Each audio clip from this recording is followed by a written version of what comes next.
안녕하세요. 반갑습니다. 반갑습니다. 오늘 다른 자리에 앉으시고 예배하는 자리에 나와서 하나님 말씀 귀 기울이는 여러분들 잘 하시고요. 축복합니다. 감사해요. 늘 성질에서도 여러분 뵙고 싶고 예배하는 자리가 늘 그립습니다. 이렇게 올 때마다 기회를 주시고 또 초대해 주셔서 목사님께서 감사드리고 여러분께 감사합니다. 최근에 가족들을 오랜만에 만났어요.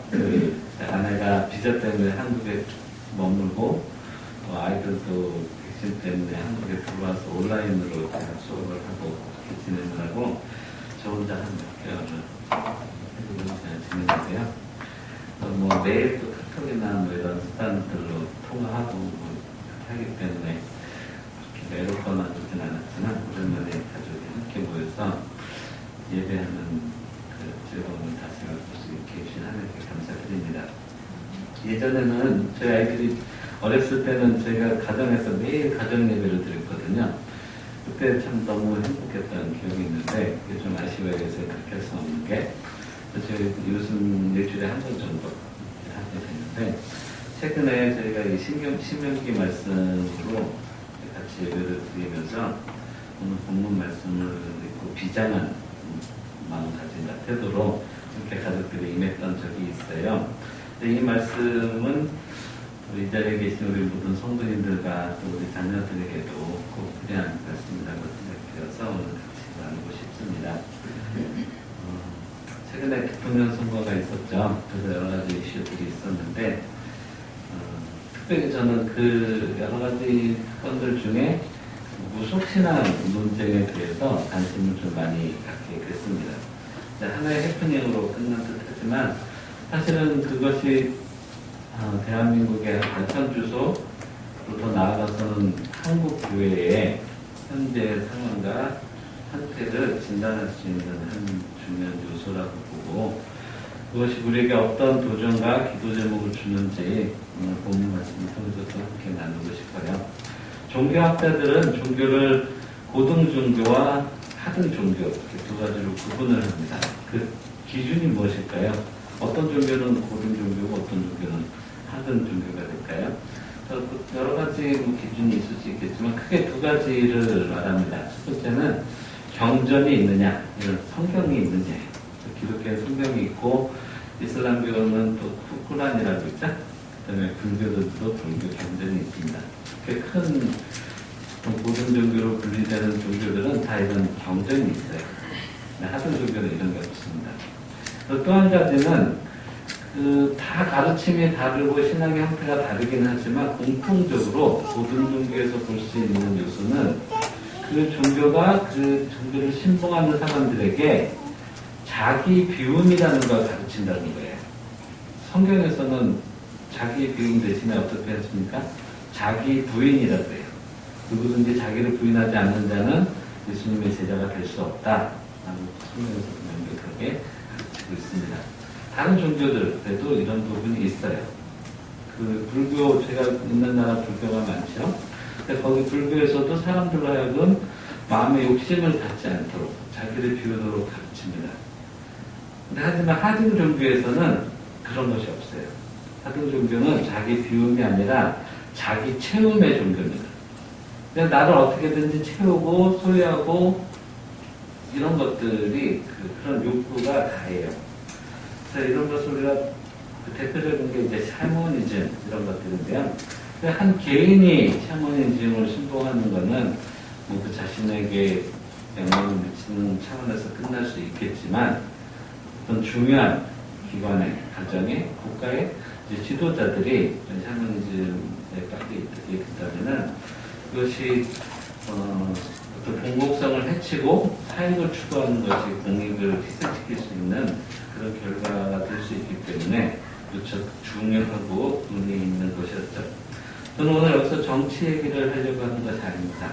오히려 한국 교회의 모습을 우리 사랑하는 교회 차원을 넘어서 우리 한국 교회 전체의 모습과 또 앞으로 우리 젊은 세대들, 우리 자녀 세대들이 살아가야 될 이 땅 위에서 앞으로 환경과 이런 것들을 여러 가지 점검해 볼 필요가 있다고 생각이 들었어요. 제가 불교 나라인 태국에서 선교한 지 이제 벌써 18년째 이제 되가는데요. 태국은 사실 저뿐만 아니라 많은 선교사님들이 계시고 선교 역사가 개신교 역사는 190년에 이르는 나라고 카톨릭 역사는 500년이 넘어요. 그런데도 아직까지도 복음화율이 1%가 안 되는 0.6%에 불과한 이 동남아시아 국가 중에서도 제일 낮은 수준이에요. 태국 불교도들은 정말 예수 안 믿는구나 이런 생각이 들게 되고 선교사로서 생활하고 살다 보면은 참 좌절감, 절망감을 많이 느끼게 됩니다. 근데 왜 그럴까? 이런 고민 안 할 수가 없죠. 근데 제가 자세히 살펴보니 그런 고민과 절망감이 선교지에 있는 불교 나라에 있는 저만 느끼는 게 아니라 한국에서도 마찬가지로 목격할 수 있다는 사실을 알게 됐습니다. 태국 불교는 사실 우리가 이해하고 있는 전통 불교와 다릅니다. 왜냐면은 태국 사람들이 대부분 불교를 믿는 이유는 귀신에 대한 두려움 때문이에요. 태국뿐만 아니라 동남아시아 지역 대체로 귀신에 대한 그 인식이 강하고 귀신을 두려워하는 마음들이 사람들 마음을 사로잡고 있습니다. 그래서 태국 불교를 종교학자들 입장에서 이렇게 관찰하고 평가를 하면 샤머니즘과 불교가 이렇게 믹스되어 있는, 섞여 있는 샤머니즘적 불교라고 불러요. 그래서 전통적인 불교하고 다른 것이죠. 그래서 저도 제가 이제 태국 사람들이랑 얘기를 하다 보면 대부분의 사람들이 저보다 불교에 대해서 몰라요. 불교가 뭔지 모르면서 불교를 믿고 있어요. 왜냐면 가짜 불교를 믿고 있는 것이죠. 샤머니즘에 입각한 불교를 믿고 있는 거예요. 내 마음대로 믿는 거예요. 불교 가르침과 관계없이. 그러한 관점에서 우리 한국 기독교를 평가해 볼 때 우리 한국 교회는 건강한가? 근데 엄밀히 말하면 종교학적인 관점에서 보면 한국 기독교도 샤머니즘 기독교 이렇게 정말 말도 안 되는 표현이지만 그런 평가를 내릴 수 있지 않는가 이런 우려가 있는 거예요. 여러분 이해가 되십니까? 어떻게 기독교가 샤머니즘하고 샤머니즘과 어울릴 수가 있죠? 그런데 어떤 양상들 교회가 추구하는 것, 교인들이 추구하는 것 하는 그 삶의 양태 이런 것도 살펴볼 때 그렇다는 거예요. 우리가 보통 기복종교라는 표현을 씁니다. 그런 차원에서 한국 기독교는 기복종교가 아니라고 자신있게 말할 수 있을까? 그 의문이 생기는 거예요. 목사와 무당의 차이점이 뭡니까? 그 교회를 찾는 성도들과 무당을 찾는 사람들과의 차이점은 뭘까요? 그 안에 가르침과 기도는 서로 어떻게 달라야 할까요? 만약 그것이 구분되지 않는다면 심각한 문제죠. 제가 그런 체험을 실제로 해봤어요. 제가 태국에서 러브시티 파운데이션이라는 그 법인 복지단체에서 일을 하거든요. 그래서 복지부 산하에 속해 있기 때문에 복지부에서 세미나 같은 걸 하면 의무적으로 가서 참석을 합니다. 하루 2박 3일로 불러서 이제 바쁜 시간을 내서 그 세미나에 참석했어요. 근데 그 강사들이 나와서 강의도 하고 워크숍도 하고 여러 가지 하는데 그 중에 강사 한 분이 승려셨어요. 그 승려이신 분이 오셔서 강의를 하시는데 재밌더라고요. 근데 듣다 보니까 왠지 익숙해요. 그리고 제가 잘 아는 얘기예요. 많이 들어봤던 얘기예요. 제가 절에 간 적도 없고 승려의 말을 들어본 적도 없을 텐데 왜 그럴까요? 자세히 들어보니까 교회에서 목사님들이 하는 얘기랑 똑같아요. 왜냐면은 심리학과 관련된 그 상담과 관련된 이야기들이었거든요. 그 이유가 뭔지 아세요? 목사님들도 상담 심리학 공부하셔서 가르치시는 분들이 있어요. 기독교 안에서도. 거기도 베이스가 심리학이에요. 근데 승려들도 대학 가서 심리학 공부하면 똑같은 걸 배워요. 그러니까 교회에서 기독교 사역자가 하는 내용이나 절에서 승려가 가르치는 내용이나 똑같은 거예요. 그래서 그럼 기독교 심리학이라는 말이 뭐가 차이가 있을까? 어떤 면에서 달라야 할까? 이런 고민을 하게 하게 되더라고요. 오늘 우리가 읽은 본문 말씀은 이스라엘 백성들이 출애굽한 이후에 40년 동안 광야에서 방황하면서 생활을 하죠. 그리고 이제 드디어 광야 생활을 마치고 이제 요단강만 건너면 가나안에 입성하는 그 시기에 그 기록된 이야기입니다. 우리가 읽은 본문 1절에서 3절 다음에 조금 더 지나서 7절부터 십계명이 나와요. 그 십계명 말씀이 나오고 우리가 잘 아는 그 십계명을 우리가 읽을 수 있는데 우리가 십계명을 보통 이제 찬송가나 성경책 뒤에 보면 십계명 따로 나오잖아요. 이렇게만 읽으면은 이게 어떤 상황에서 주어진 말씀인지 모르기 때문에 사실 잘 안 와닿을 수가 있어요. 사실 우리가 성경 십계명도 성경 본문 안에서 읽을 필요가 있는데요. 십계명은 지금 오늘 신명기 5장에 나오지만 그 전에 한 번 또 나온 적이 있어요. 어디에 있을까요? 네, 출애굽기 20장에도 나옵니다. 근데 그 같은 십계명이지만 4계명과 십계명이 약간씩 달라요. 조금 부연 설명 같은 것이 서로 다릅니다. 왜 그런가?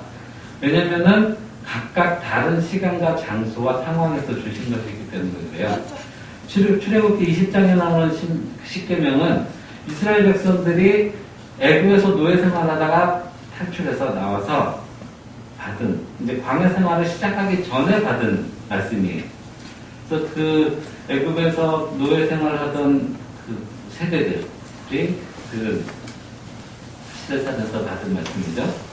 근데 지금 오늘 신명기에서 다루고 있는 그 말씀은 40년이 지난 후에 광야 생활을 다 마치고 그 후손들이 이제 요단강을 건너서 가나안에 들어가려는 그 목적에서 또 듣는 말씀이에요.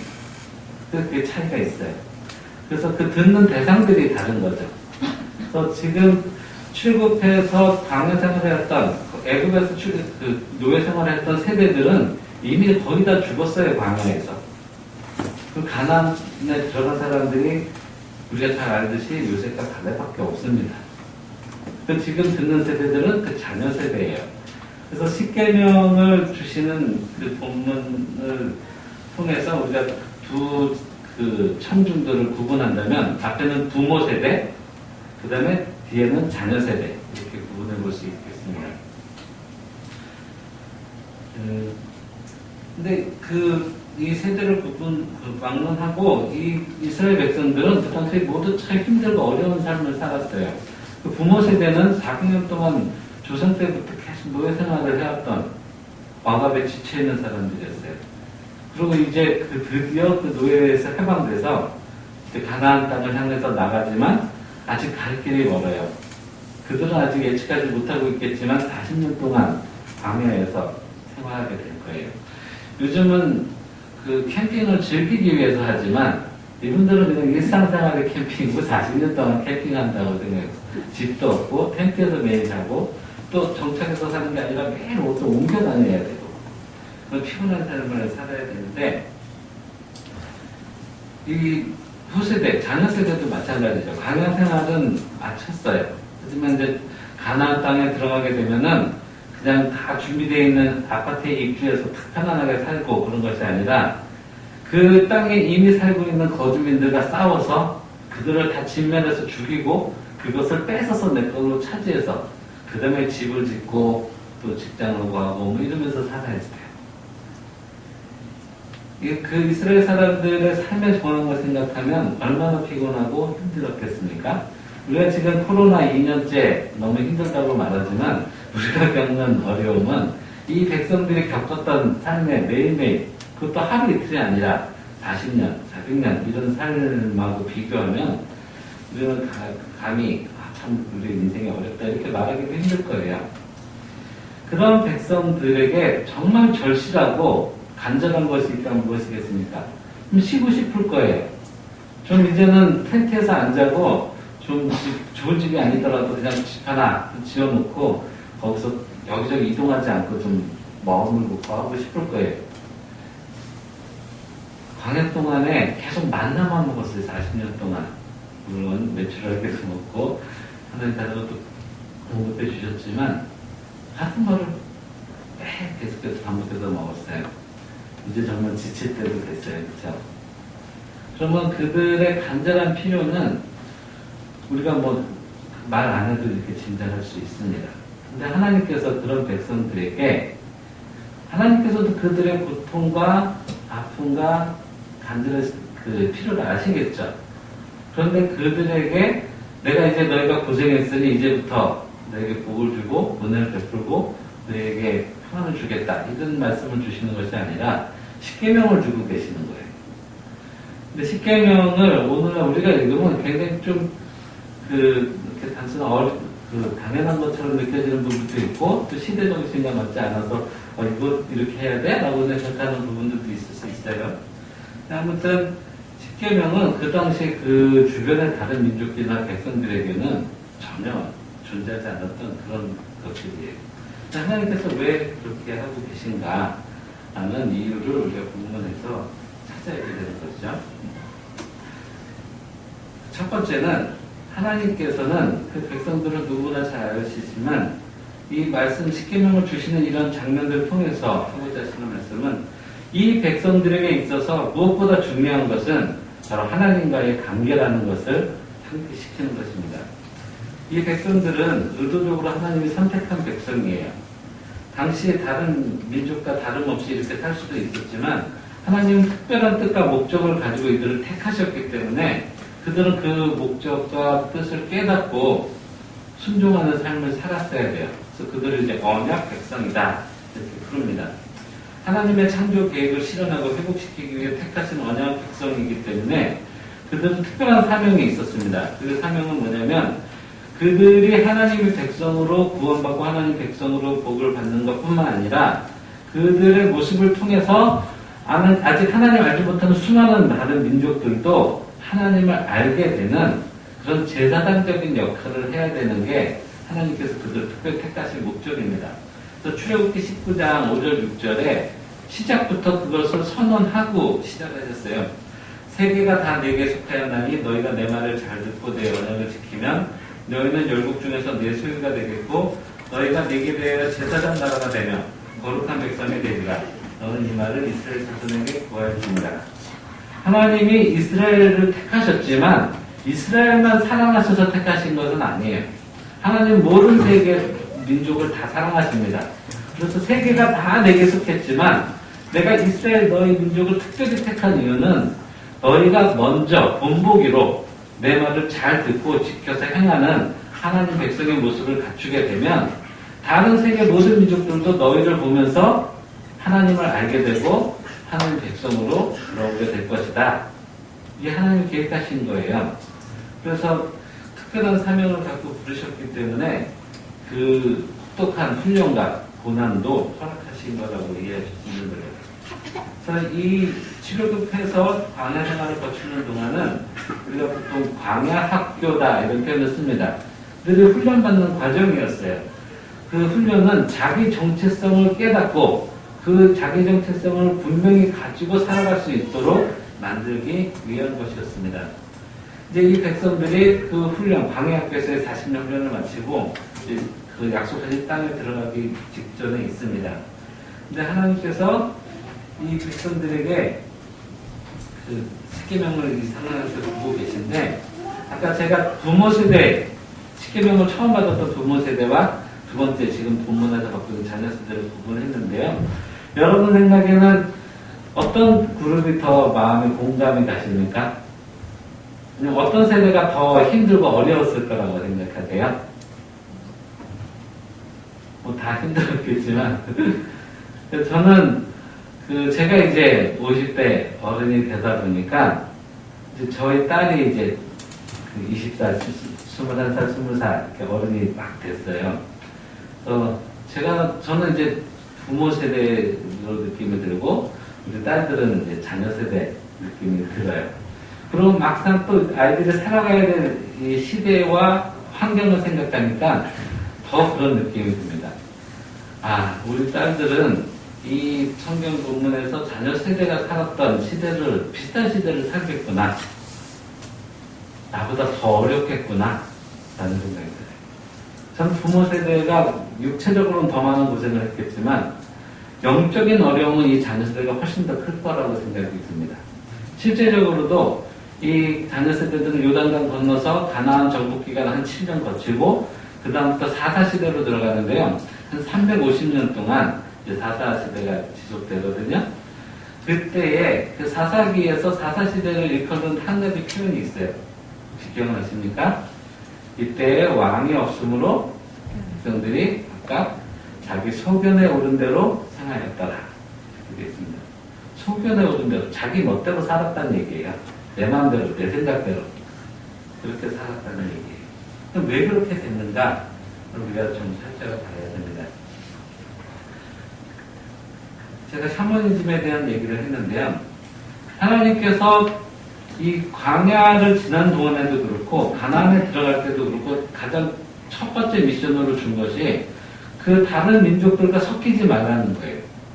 왜 섞이지 말라고 말씀하십니까? 다른 민족들은 심각하게 우상을 숭배하면서 하나님과 전혀 무관한 인생을 살고 있고 그들의 생활 방식은 하나님 백성들이 절대로 본받아서는 안 되는, 따라해서 안 되는 그런 모습이었기 때문에 그래요. 그래서 그들을 진멸하라고 하셨고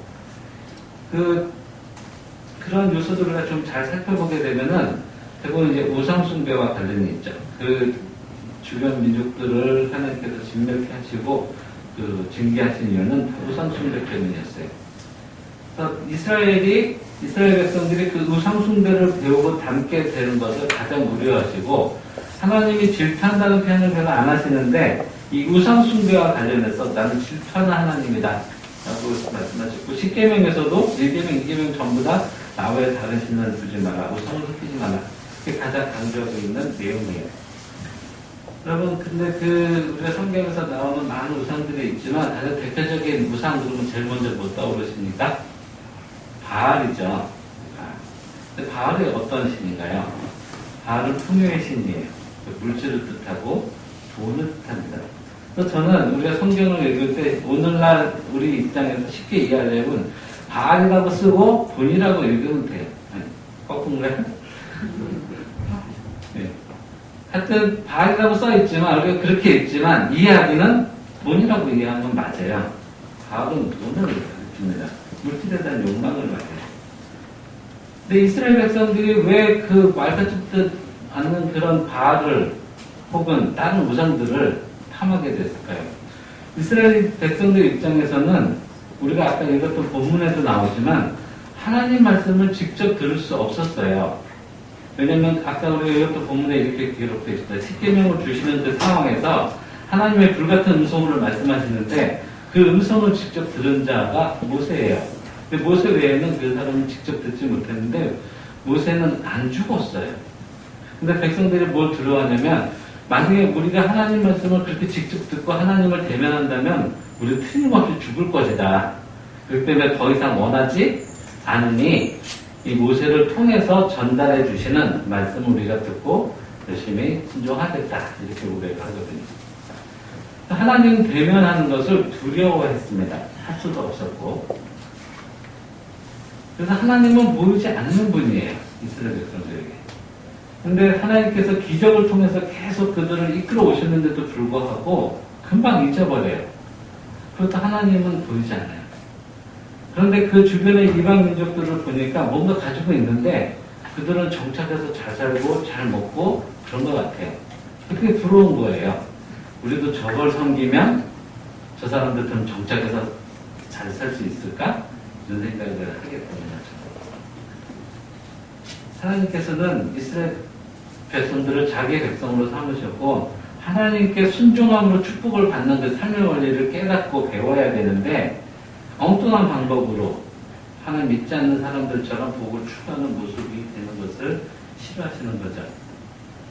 근데 한국 기독교가 제가 아까 샤머니즘적 기독교가 될 우려가 있다고 말씀드린 이유는 사람들이 겉으로는 하나님 앞에 나와서 교회 나와서 하나님께 예배 드리는 것 같지만 일상생활에서의 사고방식이나 추구하는 바나 마음의 상태는 하나님보다 돈을 더 의지하고 돈이 있으면 마음이 든든하고 안심이 되지만 돈이 없으면 하나님 믿어도 불안하고 염려되고 그런 거예요. 그래서 그 모습이 바로 이 당시 이스라엘 백성들이 겪었던 모습하고 별 차이가 없다는 것이죠. 하나님은 이 사람들의 필요를 아시지만 그럼에도 불구하고 더 중요한 것은 하나님과의 관계를 분명하게 맺고 이 백성들은 특별한 언약 백성들이기 때문에 하나님 말씀에 순종하는 방식으로 축복을 얻어서 사는 원리를 깨닫고 알아야 된다는 것을 말씀하고 계신 것입니다. 두 번째는 그렇게 하나님께서 그 관계의 정립을 원하셨다면 그 단지 하나님과 관계를 맺는 것에 그치지 않고 그 하나님 뜻과 목적과 그 말씀에 순종하는 것을 요구하시는 것이죠. 그래서 그 하나님의 뜻을 분별하는 것이 중요합니다. 우리가 읽었던 본문 끝에 보면 31절에서 33절에 보면은 모세에게 이제 백성들이 불러간 다음에 너는 여기 머물러라. 그리고 너는 그들에게 가르쳐서 내가 그들에게 기업으로 주는 땅에서 그들에게 이것을 행하게 하라. 라고 사명을 주셨습니다. 모세의 사명은 뭡니까? 하나님 말씀을 백성들에게 가르쳐서 그 백성들의 하나님 말씀을 지켜 행하게 만드는 것이에요. 근데 이 사명은 하나님이 모세에게 처음 주신 것이 아니에요. 그 전에 다른 누가 받았습니까? 아브라함에게도 똑같이 말씀하셨어요. 근데 대상이 달라요. 아브라함에게는 너 자손에게 하나님 말씀을 가르쳐서 지켜 행하게 하라 라고 말씀하셨습니다.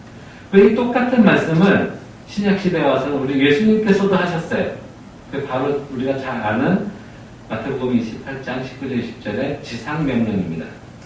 그러므로 너희는 가서 모든 족속으로 제자를 삼아 아버지 아들과 성령의 이름으로 세례를 주고 내가 너희에게 분부한 모든 것을 가르쳐 지키게 하라. 똑같은 말씀이에요. 이게 언약의 내용입니다. 그래서 이 언약은 창세부터 지금까지 다 같았어요. 다만 아브라함 때는 가장 가까운 내 자손에게, 너 자녀에게 가르치라고 말씀하셨고, 모세에게는 내 백성들에게 가르치라고 하셨고, 오늘날 우리 교회와 우리 성도님들께는 온 세계 모든 족속에게 말씀을 가르쳐서 지켜 행하게 하라 라고 말씀을 되시는 거죠. 여기서 우리가 좀 눈여겨볼 점은 뭐냐면, 아까 부모 세대와 자녀 세대를 우리가 구분했는데, 부모 세대에는 있었는데 자녀 세대에게 없는 것이 한 가지 있어요. 그게 뭐냐면 바로 모세예요. 40년 동안 모세는 이스라엘 백성과 늘 같이 다니면서 하나님 말씀을 전했습니다. 그래서 이스라엘 백성은 모세를 통해서 하나님 말씀을 들을 수 있었어요. 그래서 우리가 선지자와 제사장을 구분할 때 선지자는 하나님의 말씀을 백성들에게 전하는 역할을 하는 것이고 제사장은 사람들의 예배를 하나님께 대신 전달하는 역할을 하는 거예요. 근데 모세가 있었는데 자녀 세대 때는 모세가 없어요. 모세는 요단강을 건너지 못했습니다. 그 다음 선지자로 우리 성경에 기록된 사람은 마지막 사사인 사무엘 나오거든요. 좀 한 거의 400년 가까이 되는 동안에 선지자 없이 하나님 말씀을 직접 전해주는 사람 없이 이 백성들이 살았어야 했어요. 이게 이 자녀 세대에 더 특별한 어려움이라고 제가 보는 요소입니다. 말씀을 전해줄 사람이 없어요. 근데 어떻게 하나님을 잘 믿을 수 있겠습니까? 오늘날처럼 이런 성경은 더더욱 없어요. 그리고 하나님과 직접 만날 수도 없어요. 근데 그 자녀 세대가 어떻게 하나님 말씀을 기억하면서 그 기억에 의존해서 그 말씀을 순종하고 하나님 언약 백성으로 살아갈 수 있어요. 실제로 그건 어려운 과제였어요. 그래서 결과적으로도 그 후손들이 그렇게 잘 해내지 못했습니다. 그래서 스스로 소견에 옳은 대로 살았다 이런 평가를 받고 있는 것이죠. 그래서 저는 오늘날 우리 자녀 세대가 겪어야 될 최대의 문제점이 바로 이거라고 생각해요. 코로나 때문에 어려운 게 아니에요. 경제가 어려운 게 아니에요. 어느 시대나 어느 민족이나 다 겪었고 사실 엄밀히 말하면 대한민국 역사에 지금처럼 잘 사는 때가 언제 있었습니까? 우리는 최고의 복을 누리는 세대예요. 우리나라 사람들이 이렇게 잘 살게 된 때가 언제 있었어요? 우리 역사상에. 아무리 우리가 경제가 어렵고 힘들다고 말하지만 우리는 복을 누리고 있는 상태예요. 근데 정말 진짜 어려움은 모세가 없다는 거예요. 말씀을 전해줄 줄 없어. 그럼 여러분들이 아마 질문하실 겁니다. 우리 목사님 계신데요? 그럼 우리 성경도 다 있는데요? 있죠. 있는데도 모세가 없는 것 같은 삶을 산다는 말이에요. 있으면 그 주어진 말씀에 순종하면서 살아야 되잖아요. 근데 여전히 오늘날 우리 한국 기독교의 교인들의 모습을 볼 때 각자 소견에 오른 대로 살았더라 라는 평가를 들을 행태로 산다는 거예요. 그럼 없는 거나 마찬가지죠. 다른 점이 있다면 진짜 없어서가 아니라 있는데도 듣지 않는다는 거예요. 좋은 목사님도 많고 요새 인터넷 때문에 좋은 설교도 많이 들을 수 있고 하나님 말씀도 넘치도록 많아요. 그런데도 우리는 듣지 못해요. 모세가 없는 것 같은, 그래서 내 소견대로, 내 하고 싶은 대로 사는 방식으로 산다는 것이죠. 저 사사시대와 다를 바 없는 모습이 되면 기독교는 더 이상 기독교가 아니라 샤머니즘이 되는 거예요. 우리 젊은 세대를 생각할 때 제가 안타까움이 큽니다. 한국교회의 한 50%, 60%가 주일학교가 없다고 그래요. 그 이유는 학생들이 없어서 그래요. 그리고 그나마 교회 다니던 아이들이 커서 성인이 되면, 또 청년 세대가 되면 교회를 다 떠나요. 얼마나 떠날까요? 벌써 10년 전 통계로 90%가 떠난다고 그랬어요. 그냥 부모님 따라서 교회 나오다가도 이제 성인이 되면 교회 안 나가요. 코로나 때문에 안 나가는 게 아니라 그냥 교회를 떠나요. 교회를 떠난다는 이야기는 더 이상 하나님 말씀 듣지 않고 내 소견대로 마음대로 살겠다는 거죠. 그게 사사시대랑 뭐가 다릅니까? 그래서 걱정이 되는 거예요.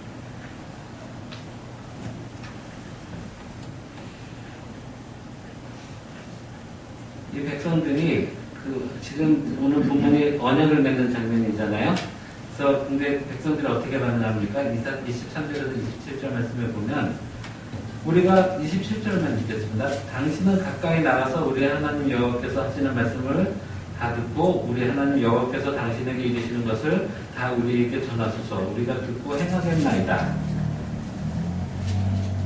그 말씀을 듣고 행하겠다고 대답했어요. 그런데 거기에 대한 하나님의 반응을 우리가 보겠습니다. 28절에서 29절에 여호와께서 너희가 내게 말할 때 너희 말하는 소리를 들으신지라 여호와께서 내게 이르시되 이 백성이 내게 말하는 그 말소리가 내가 들은즉 그 말이 옳도다. 그 뭐가 옳다고 그랬냐면 우리는 하나님을 직접 대면해서 보면은 죽을 수밖에 없으니 그냥 모세가 당신이 대신 전해주십시오. 그럼 우리가 듣겠습니다. 이렇게 대답한 거거든요. 그 말이 옳다는 거예요. 근데 듣겠다고 했지만 29절에 다만 그들이 항상 이 같은 마음을 품어 나를 경외하며 내 모든 명령을 지켜서 그들과 그 자손이 영원히 복받기를 원하노라.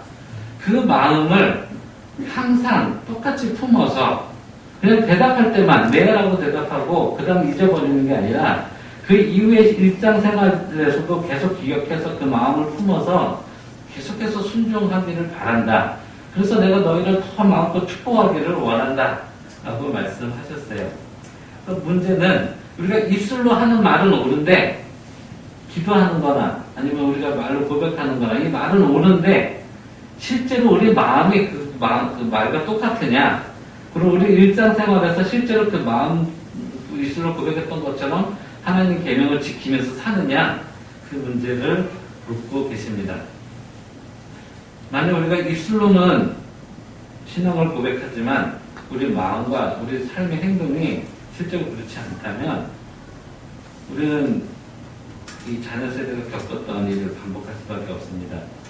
우리 1절에서 3절 다시 돌아가 보면요. 모세가 이스라엘을 불러서 오늘날 내가 너희의 귀에 말하는 주의 법도를 듣고 그것을 배우며 지켜 행하라. 우리 하나님 여호와께서 호렙산에서 우리와 언약을 세우셨나니 이 언약은 우리 조상들과 세운 것이 아니요 오늘 여기 살아있는 우리, 곧 우리와 세우신 것이다. 살아있는 우리와 세운 것이다. 이게 무슨 뜻입니까?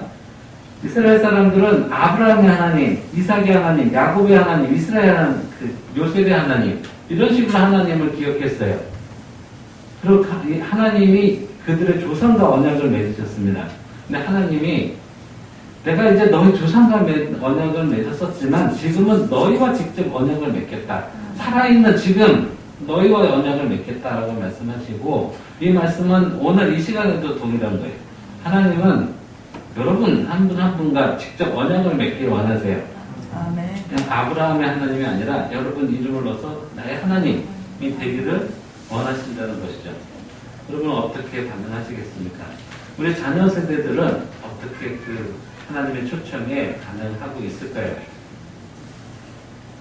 근데 우리가 하나님께 우리가 아멘으로 지금 여러분도 고백하셨는데, 우리 하나님 정말 나도 하나님과 직접 언약을 맺기를 원합니다. 이런 순종의 고백을 하게 될 때 여전히 우리에게 질문이 있어요. 하나님 근데 우리에게 모세가 없는데 어떡하죠? 그래서 하나님께서 이미 그 문제에 대해서 해답을 주셨어요. 신명기 18장 16절에서 22절에 보면은 18절에 이렇게 기록되어 있습니다. 내가 그들의 형제 중에서 너와 같은 선지자 하나를 그들을 위하여 일으키고 내 말을 그 입에 두리니 내가 그에게 명령하는 것을 그가 우리에게 다 말하리다. 또 너와 같은 선지자, 너는 그래서 모세입니다. 모세와 같은, 너는 이제 모세의 사명은 끝나지만 모세와 같은 선지자를 일으키겠다. 그리고 그를 통해서 모든 것을 말하겠다라고 말씀하셨어요. 이 너와 같은 선지자 하나는 누굴까요? 실제로 사사시대 때는 그런 선지자가 없었어요. 그럼 누구를 염두에 두고 하신 말씀일까요? 아쉽게도 우리 목사님도 아니고 저도 아니에요. 그럼 이 모세와 같은 선지자는 누굽니까? 하나님 예수님이에요. 예수님. 여기 본문에서 말하는 너와 같은 선지자 하나는 예수님을 의미하는 거예요. 근데 그 가짜 선지자들을 조심하라고 말씀하셨어요. 22절에 보면 만일 선지자가 있어서 여호와 이름으로 말하니라 증언도 없고 성취함도 없으면 21절부터 읽겠습니다. 내가 마음속에 이르기를 그 말이 여호와께서 이르신 말씀인지 우리가 어떻게 알기요 하리라. 만일 선지자가 있어서 여호와 이름으로 말하는데 증언도 없고 성취함도 없으면 이는 여호와께서 말씀하신 것이 아니요 그 선지자가 제 마음대로 한 말이니 너는 그를 두려워하지 말지니라. 수많은 가짜 선지자들이 있을 것을 얘기하고 있습니다. 근데 그 사람들은 자기 마음대로 말해요. 근데 어떻게 그럼 우리가 가짜 선지자를 구별할 수 있겠습니까? 백성들이 이렇게 질문했을 때 그들의 말에는 증언도 없고 성취함도 없다. 그 말은 사실이 아니기 때문에 결코 그 일들이 실현되지 않는다. 거짓말일 뿐이다. 라고 말씀합니다. 그래서 우리가 직면한 문제는 이거예요. 모세도 없는데 가짜 선지자 많아요. 그래서 우리에게 계속 가짜 하나님의 뜻을 들려줍니다. 그래서 많은 성도들이 속아서 잘 모르고 그 가짜 선지자들의 말을 따라서 어리석음에 빠지는 일도 종종 많이 발생해요. 우리는 한국교회가 겪는 위기는 하나님 말씀을 변질시켰기 때문이에요. 하나님이 말씀하신 대로 가르치지 않고 우리가 원하는 방식대로 바꾸어서 말하고 듣고 그래서 번영신학이 유행하고 이렇게 되는 것입니다. 하나님께서는 우리에게 주신 것들을 다 우리에게 주신 것이 아니었어요. 이스라엘이 가나안에 들어갈 때까지 여러 민족들과 좋아하면서 그 전쟁을 하는데 하나님이 특별히 에돔과 모압과 암몬 족속들의 땅은 너희가 뺏지 말라고 했어요. 왜냐면은 에돔은 에서, 야곱의 형 에서의 후손들입니다. 모압과 암몬은 아브라함의 조카 롯의 후손들이에요. 하나님은 그들도 마음에 염두에 두시고 그들도 복을 주셨어야 돼요. 그래서 그들에게 주신 땅은 뺏지 마라. 그들의 몫을 하나님 주신 것이다. 이렇게 얘기해요. 그래서 그 오늘날 우리가 가져와서 적용을 한다면 하나님이 우리에게 주신 것은 다 우리 것이 아니에요. 어떤 것은 다른 사람들을 염두에 두고 하나님이 그들의 복으로 몫으로 주신 것들이 있어요. 우리는 그것을 그들에게 돌려줘야 됩니다. 그게 선교예요. 하나님 우리에게 맡기신 축복들을 하나님이 마땅히 받기를 원하시는 대상들에게 전달해 주는 거예요. 복음을 나누고, 물질을 나누고, 또 우리의 모든 은사를 통해서 섬기고, 그렇게 하게 하셨어요. 근데 가짜 메시지는 그렇게 전하지 않습니다. 모든 게 다 내 거니 네가 다 가져. 이런 식으로 되게 거짓 메시지를 전하죠. 이제 말씀을 맺겠습니다. 아까 너와 같은 선지자 하나는 예수님이라고 말씀하셨는데, 그 여호수아 시대의 그 이스라엘 자녀 세대들은요, 1000년 뒤에나 오실 예수님을 믿음으로 바라보면서 신앙생활 했어야 됐어요. 하지만 우리는 어떻습니까? 우리는 이미 2000년 전에 예수님 오셨고, 예수님을 통해서 우리가 받은 은혜가 있고, 또 성경 말씀에 다 예수님 말씀이 기록되어 있기 때문에 예수님 뜻을 알 수 있고, 더군다나 성령님을 보내주셔서 우리는 하나님과 날마다 동행할 수 있는 길이 열렸습니다. 이스라엘 사람들은 하나님 만나고 그 음성을 직접 들으면 죽을까봐 걱정했어요. 근데 우리는 그런 걱정할 필요가 없어요. 하나님이 직접 우리에게 말씀하시겠다고 하세요. 우리는 직접 들을 수가 있어요.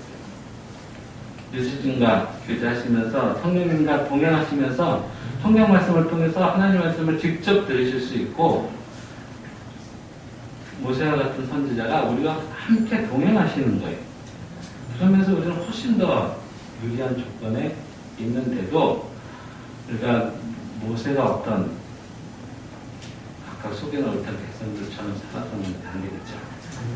그래서 저는 한국교회가 또 우리 자녀 세대가 겪게 될 이 앞으로의 시대가 산화시대가 되지 않도록 우리 특별히 더 많이 기도하시고, 우리 자신도 매일매일 하나님과 언약 맺은 것을 상기하면서 새롭게 하루하루를 하나님과 언약을 다시 맺으면서 내가 오늘도 하나님 말씀에 순종하면서 살겠습니다. 언약 백성으로 살겠습니다. 내가 복을 누리는 것으로 만족하지 않고 왕같은 제사장으로 우리 이웃들과 모든 민족들에게 하나님의 복을 전하는 그런 왕같은 제사장으로서 삶을 살겠습니다. 이런 고백으로 할 수 있기를 바랍니다. 이 시간에도 하나님 여러분과 언약 맺기를 원하십니다. 그리고 여러분 순종하실 때 그 예비하신 모든 축복을 베풀고 누리게 하시기를 소원하십니다. 여러분 믿음으로 감면하시고 여러분 마음속에 순종하셔서 하나님의 언약 백성의 복을 누리시기를 주님을 축원합니다. 거룩하신 하나님 아버지 감사합니다. 주님, 오늘날도 주님은 신실하게 우리를 찾아오시고 우리 한 사람 한 사람과 만나서 언약을 맺기를 원하시고 우리가 언약 백성으로 누리는 축복을 마음껏 누리도록 우리에게 은혜를 베풀어 주셨습니다. 우리가 이것을 기억하고 정말 모세가 없어서 하나님 말씀을 알지 못하고 불순종의 길을 걸어야 했던 그런 조상들과 같지 아니하고 이 시대에 정말 하나님 말씀이 있지만 너무나 넘치게 풍요롭지만 그 중에서도 하나님 말씀을 듣지 않고 제 멋대로 살아가는 그런 인생들과 같이 살지 않고 하나님 언약 백성으로서의 복된 삶을 살 수 있도록 지금 우리 모두를 축복하여 주시옵소서. 하나님 또 우리에게 맡기신 귀한 사명을 하루하루 온전히 잘 감당하면서 주님을 기쁘시게 하는 우리 사랑하는 교회 되게 하시고 우리 귀한 성도님들 되게 은혜를 베풀어 주시옵소서. 감사하며 예수 이름으로 기도합니다.